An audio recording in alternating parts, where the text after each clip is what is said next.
Hi friends, இன்னைக்கு எக்ஸல்ல check box பத்தி பார்க்கலாம்.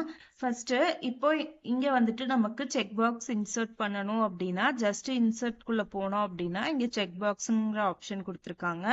ஸோ நெக்ஸ்ட் காலம்க்கு அதை அப்படியே ட்ராக் பண்ணோம் அப்படின்னா செக் பாக்ஸஸ் இன்சர்ட் ஆயிடும்.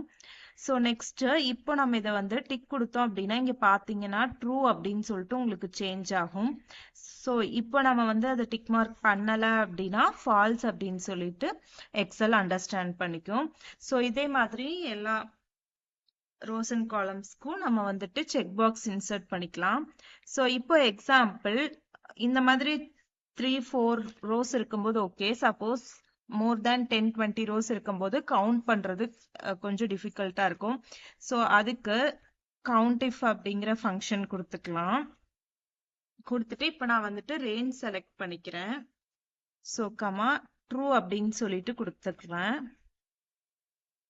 பிராக்கெட் க்ளோஸ் பண்ணிட்டு இப்போ என்டர் கொடுத்தேன் அப்படின்னா ஸோ ஒரு செக் பாக்ஸ் மட்டும்தான் நம்ம டிக் பண்ணியிருக்கோம். ஸோ 1 அப்படின்னு சொல்லி காமிச்சிருக்கு. ஸோ இங்க பாத்தீங்கன்னா இப்போ உங்களுக்கு புரிஞ்சிருக்கும், இங்க எந்த செக் பாக்ஸும் நம்ம வந்து டிக் பண்ணல. ஸோ இப்போ பாருங்க, ஜஸ்ட் இப்போ நான் வந்துட்டு டிக் பண்ண நமக்கு வந்துட்டு வேல்யூஸ் வந்துட்டு சேஞ்ச் ஆகும். சப்போஸ் இதை நான் அன்செக் பண்றேன் அப்படின்னா அகெயின் வந்துட்டு 0க்கு வந்துடும்.